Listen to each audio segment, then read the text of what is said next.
I have a confession to make. I don't know any blackfellas. But like a lot of inner-city, progressively minded middle-class white people, I like to think of myself as pro-reconciliation, and yet the only Indigenous Australians I ever meet are here, on the street. And how is it that we interact? Which begs the question, how real is reconciliation to the millions of well-meaning Australians just like me?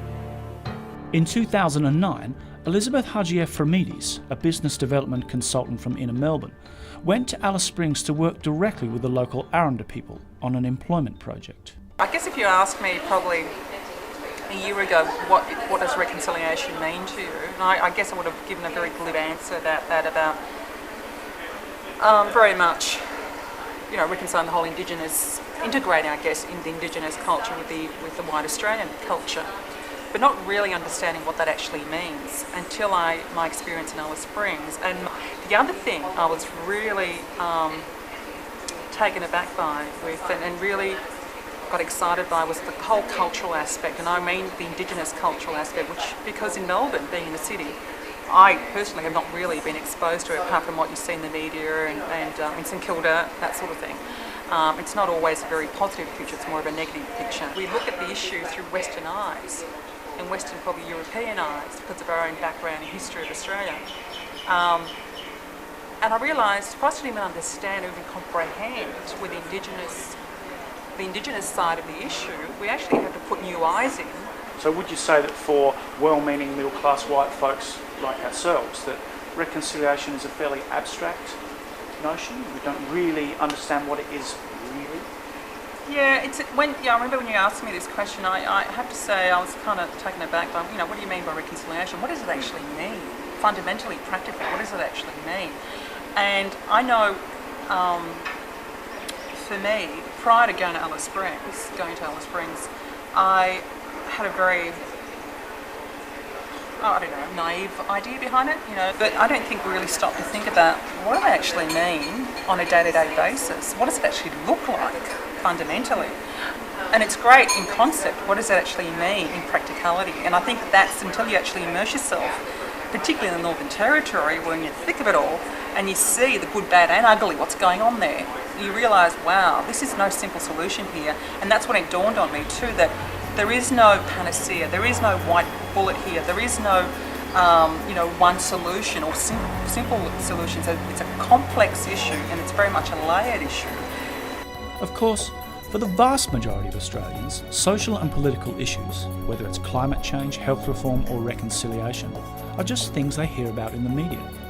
Black Australia doesn't live here. It's somewhere else, virtually invisible. I know I'm not alone when I say that I'm thankful Kevin Rudd said sorry. Sure, it's just a word, and words don't wipe away injustice or sustain communities or provide better healthcare. But perhaps symbolism is all most of us have. Reconciliation, are we there yet? I don't think so, no, because, the whole I'm sorry thing from Kevin Rudd and stuff, I think that helped, but I don't think we're quite there yet. I think there still needs to be more done. I don't think so. I think it's more of a formality. You sort of see a lot of events in the city where they'll sort of put it as a footnote, and we would like to acknowledge that Indigenous people used to own this land. But I think it's, like I said, it's just more of a thing that they sort of get out of the way so they can't get told off later. I think they're taking steps, and I think they're definitely making progress, but no, we're not. Not yet. I think we're far from it. I don't think so, no. No, I'd say we're not there just yet. I think we've got an awful long way to go. An awful long way to go, I mean, we don't understand their culture. The average white person doesn't understand how they see the world, or doesn't even want to know how they see the world. Are we there yet? I think we've got a long way to go. to be honest, a long way to go. And until we really understand what we mean by reconciliation, both sides, I don't think we can even attempt to even get there, whatever there actually means, to be honest. Yeah. Which brings me to confession number 2. You will have noticed by now that this film has featured not one black voice. Perhaps you'd like to know why. In my everyday life, I'm a freelance journo, have been for years. I've interviewed tribal elders and famous black musicians and visited Indigenous communities.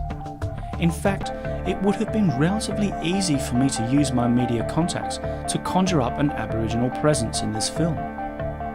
But I chose not to. Why? Because it would have been a lie. For all my liberal-minded ideas about reconciliation, blackness is invisible in my life. Whether we like it or not, most people in this country will never really get to know an Aboriginal Australian. They will not work with an Aboriginal. They will not invite an Aboriginal around to dinner. Is reconciliation an impersonal abstract for non-Indigenous Australians? So I would like to start by asking if either of you actually know closely an Indigenous person here in Australia. No. I really don't. I used to go to a primary school in the country where there were a few Aboriginal students, so... But here in the city? No. No, not personally. No, I don't really know anyone that's Indigenous. Not necessarily have close personal contact, but I'm Australian, so obviously I've got a connection there. I know a few, but I don't have any close friends or close relationships with Indigenous people. So. Place I come from is called ANTaR, Yep. which was originally where the old girls used to go when they couldn't go walkabout anymore. Yep. So yeah, I know a lot of people. What about here in the city? Here in the city it's a bit different. At the end of the day though, how much does it matter? If I don't have meaningful contact with Indigenous Australia, does it mean that my support for reconciliation is nothing more than soft middle-class bleating? Am I simply a guilty white sheep? Of course, there are some in the media and places like this who would use such questions as an argument against reconciliation. They would say that sorry is a mere symbol. I would say that a symbol is better than no symbol. I would argue that a government taking some steps is better than a government taking the children away. For even if I never get to know an Aboriginal person, I can still use my vote, and sometimes even my voice, to nudge the reconciliation process along. That fair go notion that we all claim to cherish so much, surely if it means anything at all, it applies to everyone, even people we don't know.